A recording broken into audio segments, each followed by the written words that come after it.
On the quiet morning of April 12, 1971, an unassuming old man made his way to the coffee shop he'd often frequented on Grand Street, New York. Dressed impeccably and slightly stooped with age, only the presence of 5 younger men in suits flanking him might give away his position. For despite appearances, this was no ordinary man, rather one of the most eminent Cosa Nostra bosses of our time. Carlo Gambino was here to hold court with people from the community with grievances or questions, as was common practice for a don such as himself.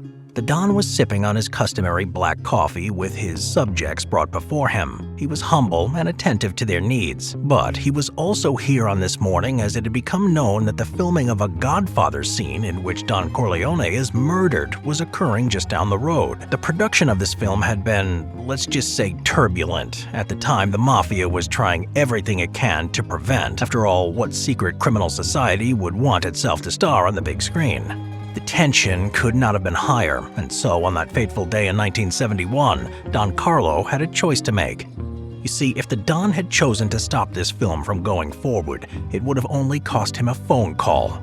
But as the Don watched Marlon Brando's rendition of what would become an iconic scene, he let it go.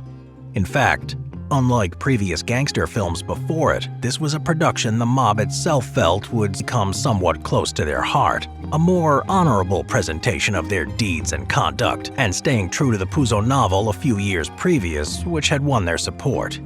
Carlo Gambino was not your average mob boss. This kindly-looking old man was one of the most ruthless godfathers in mob history. Gambino embodied the essence of what Niccolò Machiavelli, the philosopher of power, described as the ideal leader. He possessed the cunning of a fox, navigating the treacherous world of organized crime with an unmatched ability to identify and avoid danger. Yet, when necessary, he could unleash the force of a lion, striking fear into the hearts of his enemies. A man who was loved by many, but feared by many more. And if we look at his contemporaries, they're definitely no Boy Scouts either. These fellows had the country in the palm of their hands. And now we'll peel back the layers of myth and mystique surrounding Carlo Gambino, revealing the secrets of the man behind the power. A cunning strategist, a ruthless operator, and a paradox, a seemingly mild-mannered leader who presided over a brutal empire. Don't let his kind face or his small stature fool you. This man did not come up the easy way, and he was willing to do whatever it takes to reach the top, betraying those he swore loyalty to and crush those he saw as a threat. This is the story of whom many consider as the real Vito Corleone, the godfather of the Mafia, Carlo Gambino.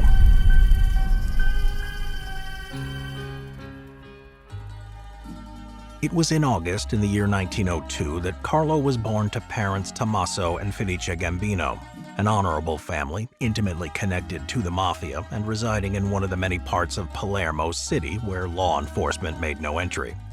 Young Carlo grew up to the same daily events of this Palermo neighborhood, which would have changed little over the previous century. The passing of the year was marked by the changing agricultural scene, fields turning from green to a late summer gold as the barley shimmered under the hot Mediterranean sun. A busy harvest season then followed, with the work still almost entirely done by the power of man and horse alone. And whilst a peaceful and idyllic scene, one of which offered limited opportunity to a new generation uninterested in the farming ways of old. In these years in Sicily, and for many centuries preceding it, the Mafia, or honorable society, were not some entity separate from Sicilian society. They were interwoven with it. From their role in the social sphere mediating conflicts such as land and dowry disputes, through to their criminal activity, which often focused on black-hand extortion techniques. Given all this and Carlo's strong family connections to the group, for him growing up, there was no separation. They were very much part of his life. Witnessing the respect shown to men from the Mafia, the way people would tip their hat and display deference to these finely dressed and well-framed individuals, how could there be anything but a magnetic pull towards this life for a young boy? These were the years where members of this honored society began making passage from Sicily to the new land of opportunity, America.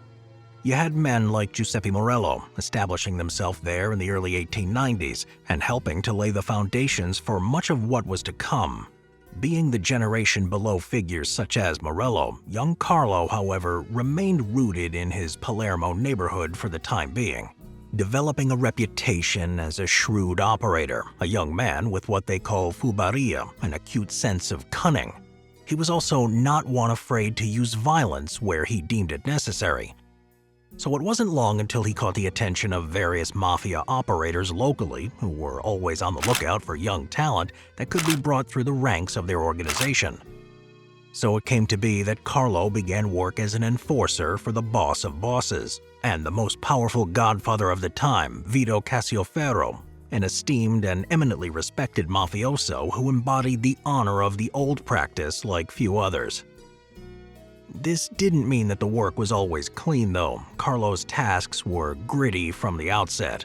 Even as a young man, Carlo was not by any means a physically imposing figure. He was not particularly tall, standing at only around 5 feet 6 inches. At the same time, he nonetheless had a strong and commanding presence, which helped in this line of work. A sharp nose and appearance similar to a bird of prey, he was a face easily remembered. A late payment from the barber might mean a rock through the window. Repeated missed payments would likely see something a little more severe, with Carlo and another associate making the point clear with knuckle dusters. However, as was stated by Corleone, it was important to skim the cream off the milk without breaking the bottle. Extorting was an art like any other, which required a certain degree of finesse. In this way, income streams were maintained almost continuously through the extortion of all local businesses. Fully immersed in this way of life and building on his reputation all the meanwhile, it was at the age of 19 in 1921 that he was officially sworn in with a secret ceremony overseen by the elder Dons. With a cut hand, clasping of the Virgin Mary, and committing the picture to flame, Carlo made his passage into the group he had admired for so long and began his official journey into the Mafia world. Carlo couldn't have been happier, but for the young mafioso, life was about to take a very unexpected turn.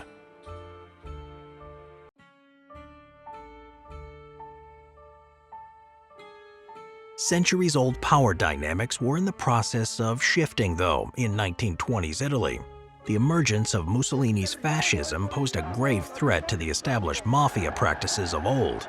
Initially, some thought Mussolini could be worked with. However, it soon became clear he sought no compromises with the mafia. He saw them as a threat to his own dominion, and just as a power-hungry and insecure capo might seek to put down any and every perceived threat, Mussolini looked to do the same with the Sicilian mafia. Old men of notoriety were rounded up, and many new charges created to arrest and remove organizational members from all levels. Even the great Corleone, who had always been able to remain immune from charges, was rounded up and consigned to spend the rest of his life in prison. As this new and deadly specter loomed over the Sicilian mafia, it became clear for youngsters such as Gambino that greater opportunity now lay outside of Sicily.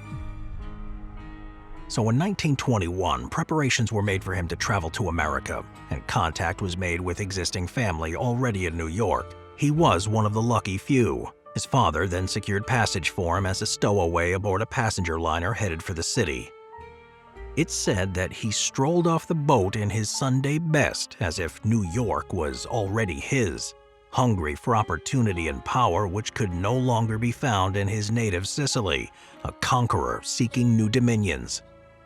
Now, like we mentioned, Carlo had some well-established connections in New York, but unlike many of his contemporaries, Carlo's family in New York happened to be the Castellano family, a powerful clan at the time who had already established a presence in the city.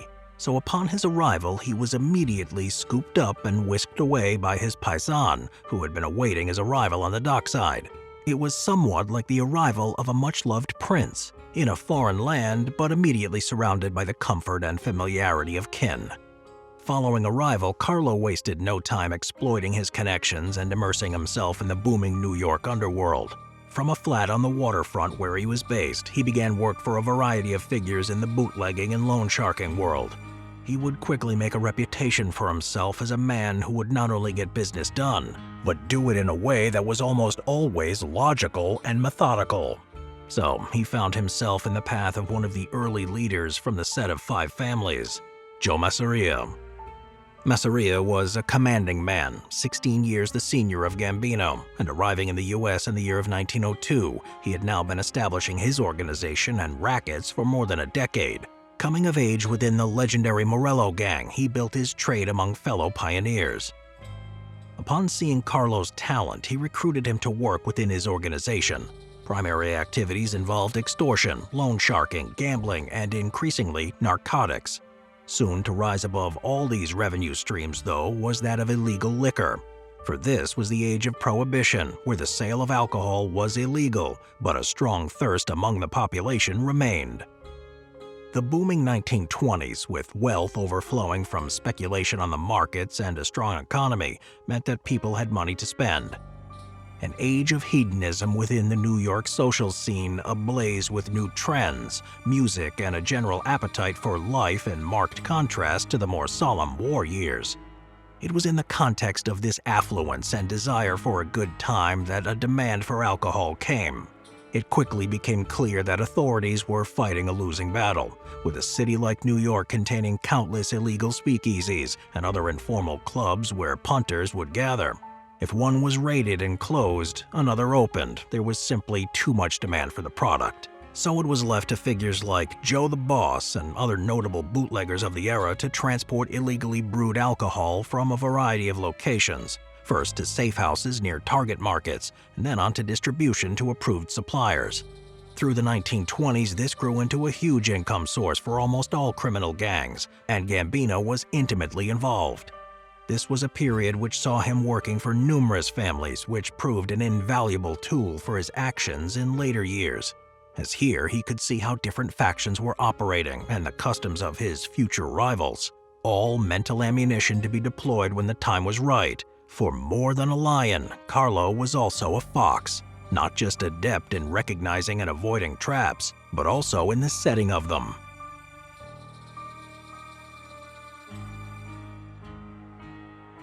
Through the 1920s, Gambino had been putting in both the time and work. He had generated large revenues in almost every venture he turned to, a significant body count to his name, now also amongst the variety of other dirty deeds completed on the commands of those above him. However, he wasn't satisfied. So as the 1930s dawned and tensions between the families began to boil over, Gambino collected himself and recognized the high probability of opportunity in the emerging chaos. With rival leader Maranzano increasingly hungry for power, he decided to move against the current boss of bosses, Joe Masseria.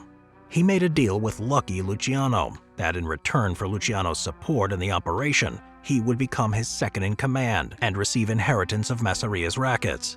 Despite having worked with Masseria for many years, Gambino saw which way the wind was blowing and, displaying his famed adaptability, sided with Luciano in the affair.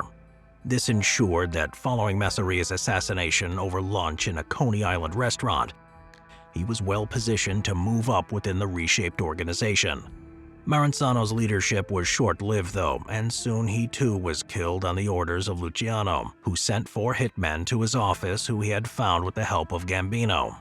With Maranzano gone, Luciano now established the Commission, a way to manage power and resolve disputes between the families in a more sustainable way. Gambino would now begin working for one of the heads of these new 5 families, Vincent the Executioner Mangiano, an old-timer 14 years Gambino's senior and from the same generation as Morello. For the next period of nearly 2 decades, Gambino worked with care and attention for the Mangianos. In a more senior position than before the Castellamarese War, he would prove indispensable to the family, demonstrating with consistency the shrewdness and strategic thinking he had become known for. This period could be seen as slow and steady consolidation, ensuring all knew his name and talents, yet not in a position high enough to be a target for removal by a hungry youngblood. This was also a crucial transformation period for the Mafia in New York, with Prohibition having just ended and the more stable Commission holding the 5 families together. It was a time in which a young student looking to perfect their art could learn a great deal. Alongside his criminal activity during this period, Gambino would continue to remain a committed family man. He wed his wife and first cousin, Catherine Castellano, in the year of 1932, which almost certainly contained an element of strategy too, as by marrying into the Castellanos, he could bring the two important families closer together. The couple also moved into their modest Massapequa, New York home, one which he would remain at until his death. After a period of relative stability, things would change again at the start of the 1950s. High-up Anastasia had grown tired of taking orders and plotted to make what he felt was his long-overdue takeover from Mangiano. Following the disappearance and almost certainly murder of both Mangiano and his deputy, Anastasia stepped forward to take command. The next 6 years were filled with strife, though, and marked a contrast to the 20-year rule preceding it. It can be said during this time that Gambino was making his final preparations, now on that last rung of the ladder before power and with a boss above whose reign had been marked by chaos. If there had ever been a time for Gambino to bait a trap, then this was it. Working for Anastasia, but all the while looking for the right moment and set of circumstances to make his move, one that can be considered his most treacherous, as for a captain to remove his capo is not dissimilar to the killing of a family member. The satisfactory conditions arose, though, in 1957. After organizing the suitable hit squad in complete secrecy, they made their move on Anastasia while he was receiving a shave on the 6th floor of the Park Sheraton Hotel. And with this symbolic spilling of blood, Gambino could finally make the move he had waited so long for, stepping forward as capo of the newly named Gambino family. At the age of 55, he was finally where he had always wanted to be. As Machiavelli states, "Whoever desires constant success must change his conduct with the times." And this Gambino had surely done well.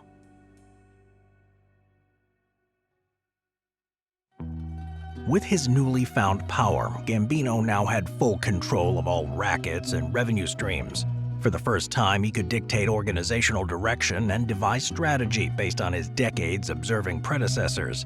In this first period, he focused on consolidating power and shaping the organization to fit his needs. The new approach involved a renewed focus on expansion of legal operations, both as a basic diversification tool, but also to enhance the shield against law enforcement, where on paper, a larger share of earnings were now coming from legal sources, and which the illicit earnings could be better masked behind. This involved a focus on the building industry, tightening of contacts within the labor unions to cement the stranglehold on the garment industry, ship unloading, and a variety of other city services, all ripe for extortion and the generation of profit. Cement proved particularly lucrative with the waves of buildings occurring across New York through the 1960s and 1970s. All in all, his approach was methodical and businesslike. He shunned gratuitous violence at all costs now he was in charge, and hits, where deemed necessary, were carried out as discreetly as possible to avoid unwarranted attention. In later years, at least, he was also known to discuss only in code at meetings with his underbosses, much to the frustration of law enforcement agencies who monitored his every call. The first method for estimating the intelligence of a ruler is to look at the men he has around him. And by these estimates, Gambino fared well. He knew the risks of traitors in the ranks and those hungry for the title of Don. He himself had been involved in numerous takedowns of bosses from the 1930s through to his own rise in 1957. Therefore, it was no surprise that Gambino opted for a rock-steady underboss in the form of Neil Della Croce for the majority of his tenure as leader of the family. Della Croce was a widely respected strategic thinker who was also plugged into the street. He upheld old mob practice and etiquette and could act as Gambino's direct connection to street level, ensuring things were smooth at all levels of power, and no separation was allowed to grow between soldiers and commanders, which could prove a fatal threat. More than this, though, Della Croce provided an unwavering loyalty Gambino needed. Almost all decisions were discussed together, and Della Croce recognized the tact and approach Carlo favored, especially in regards to violence and conflict resolution. Della Croce was also particularly well connected to the labor unions and the building industry, which proved invaluable in Gambino's strategy of the creaming of profits from building contracts. Garments also proved particularly lucrative, as by essentially infiltrating the truckers' union, which transported all finished goods, he was able to secure a percentage of every item sold for the Gambino family. As any good ruler should, Gambino also concerned himself with building and maintaining of alliances between his family and others. Just as he had wed his first cousin to cement power between his and the Castellano family, in the early 1960s he now looked to marry his son to Tommy Lucchese's daughter, Frances. The Luccheses were another of the powerful 5 families ruling New York, and this marriage was a way to draw them closer, reduce the possibilities for future tensions, as well as increase opportunity for lucrative collaboration. A method that would have not felt foreign to Machiavelli himself, just as the powerful Medicis and other great families of Italy would look to heighten their power through strategic marriages between families. After a lavish ceremony and generous dowry paid to the Luccheses, Gambino was immediately rewarded with a share of the family's lucrative rackets operating at what would become JFK Airport. Here, the freight handling unions were corrupt, ensuring a share of profit from stolen shipments arriving at the internationally important airport. Another key aspect of Gambino's character that was essential to understand was his humble nature. While well-tailored suits were a must, he continued to live in his very modest suburban 3-bedroom for all of the years of his rule. Money remained hidden and almost never spent on new cars or other trappings of wealth. This wasn't just to avoid police attention, but also an aspect of his character. He was a humble Sicilian at heart, and the old ways and memory of life back home remained strongly with him. He was in fact one of the last leaders from this mythical generation, the one which produced Morello and the foundations of later empires which would emerge. However, the new generation, born on American shores, embodied less and less of the old ways, a trend which worried Gambino. While the appearance of an increasingly grandfather-like figure might lull some into a false sense of security, Gambino had by no means lost his ruthless streak. Income flow for his family was crucial and to be maintained at all costs. This was always what he had been taught from elders in Sicily and something he had practiced throughout his life. I have always maintained and said there is no mafia, there is no boss in Russia.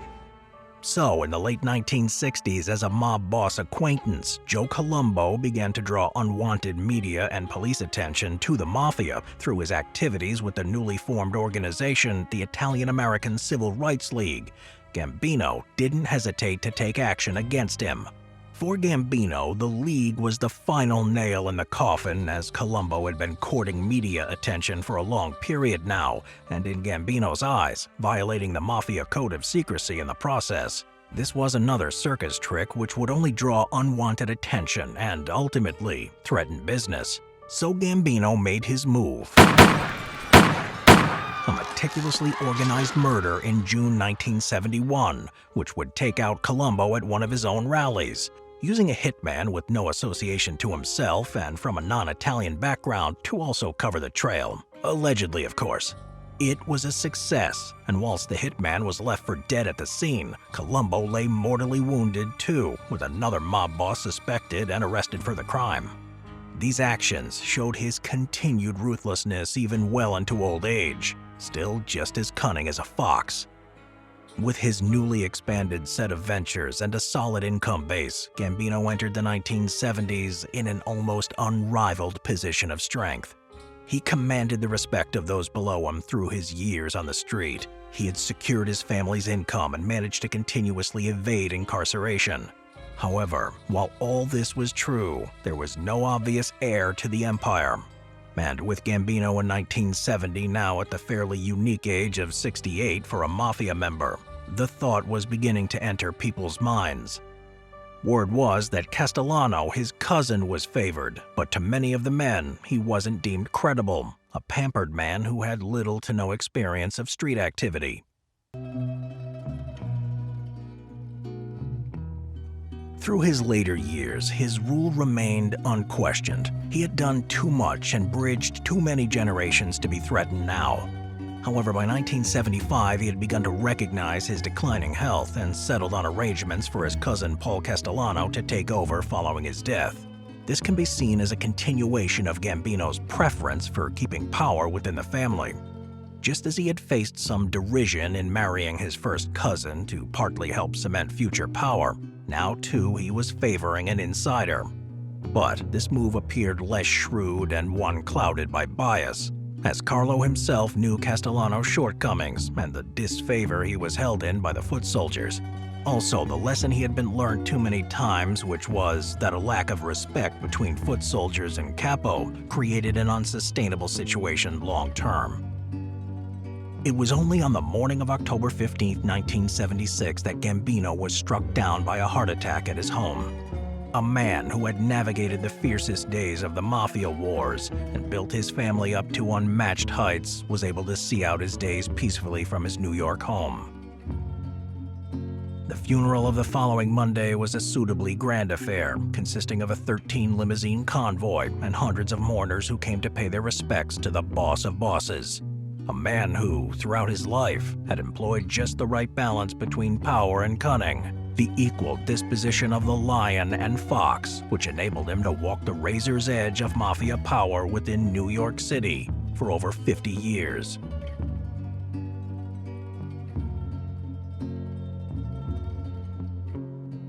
Carlo Gambino's life is a testament to the profound lesson of adaptability and cunning strategy. From his early years in Sicily to his leadership role in the American Mafia, Gambino demonstrated an unparalleled ability to adjust and strategize in the face of evolving circumstances, something that very few have been able to achieve. So if you haven't already, subscribe and join the Culture Mafia, so that in true Culture Mafia fashion, we can get into some of the most important lessons we can learn from this enigmatic figure, extracting real and practical lessons you can start using today in your own life. In his iconic work, The Prince, Machiavelli lays out the ideal characteristics of what a prince needs to master. As a leader, but also as an aspiring player in the game of power, you'll need to be as cunning as a fox and as powerful as a lion. But although it sounds fairly straightforward, it's not as simple as it seems. A lot of people hear this and only understand it at a very basic surface level, but in order to truly understand and even benefit from this idea, we have to go deeper. This is a clever metaphor Machiavelli uses because of the way he unpacks it. Let's have a listen. The prince must learn how to use the beast in man, or rather the beasts. For man is an animal who can be many animals. Thus, since a prince is compelled by necessity to know well how to use the beast, he should pick the fox and the lion, because the lion does not defend itself from snares, and the fox does not defend itself from wolves. So one needs to be a fox to recognize snares, and a lion to frighten the wolves. Those who stay simply with the lion do not understand this. A prudent lord, therefore, cannot observe faith, nor should he, when such observance turns against him, and the causes that made him promise have been eliminated. Essentially, Machiavelli is stating that it's not enough to be as cunning as a fox in order to recognize traps, and maybe even lay them if you cannot scare away the wolves, as a lion would. The two go hand in hand. And as we just saw, Carlo truly embodied this principle. He cunningly managed to escape from multiple traps, yet was able to lay them out. At the same time, he scared away any potential rivals, building up an aura, a ruthless reputation behind that quite frail and kind exterior. But this is a quite broad and elusive idea, so if you're interested, just quickly sign up to our free newsletter and you'll gain access once it's released. We'll get into exactly how you can use it in a way to enhance your life and help you become a man or woman of honor. Number 1. Adaptability in different environments. Look, the only thing in life that is certain is change. One day we're here, and then one day we won't be. That's just a fact of life. Change is the only constant. Keeping in mind that it can take many forms, the people who thrive and always come out on top are the ones who are able to anticipate these changes and even benefit from them. Yeah, that all sounds good, but how do we actually do this? Well, to put it as simply as possible, there's a few things you can do. 1. study the patterns of history. A few months ago, I found a book that detailed the cycles of empires and claimed that there's a clear pattern in history, something that goes as far back to ancient times. If you're interested, quickly sign up to our completely free email newsletter. We'll be sharing a lot more hidden gems like this one. But anyway, this next one is quite crucial. Number 2, always be improving.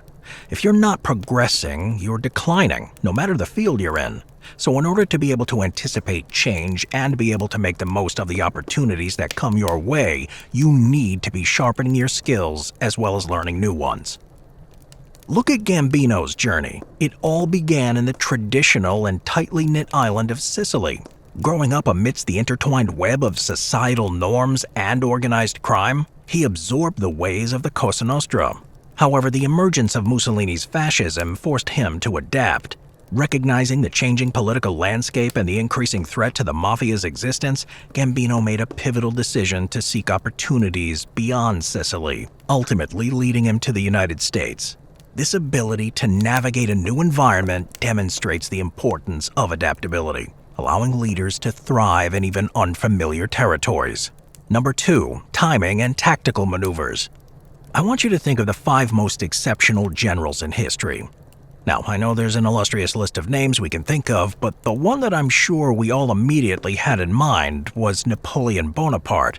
Some describe Napoleon as the Mozart of warfare, and it's not hard to see why. It all boils down to 2 essential elements: mastering the art of timing and mobility. Napoleon was able to defeat much larger foes with more experience by understanding that the key to success for any military or even political maneuver is timing followed by swift and decisive action. Now, if we look at Gambino's ascent to power, we saw the meticulous timing of his key maneuvers.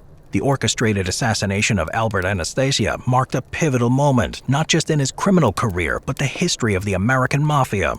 By clandestinely organizing a hit squad and eliminating a powerful rival, Gambino ensured a seamless transition into the role of the boss. He didn't rush into it like how many others would have done. He weighed his options and planned ahead. This demonstrated an acute understanding of when to make decisive moves for maximum impact.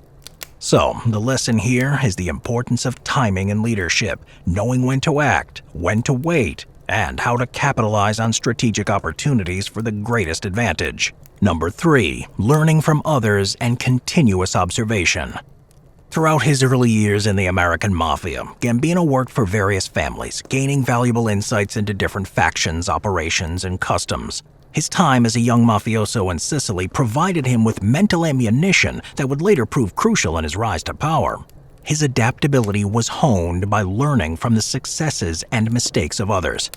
The ability to glean lessons from diverse experiences enables you to make informed decisions and navigate complex scenarios in the best way possible. And I've got good news for you. If you made it this far and became a member of the Culture Mafia, which costs you absolutely nothing, you're actually doing and benefiting from this right now.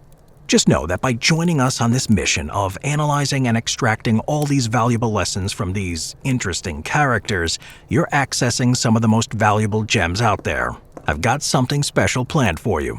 Check the first link in the description. Once you've done that, it's not over. You need to watch this one next. It fits in just right to what we've gone through so far. See you there.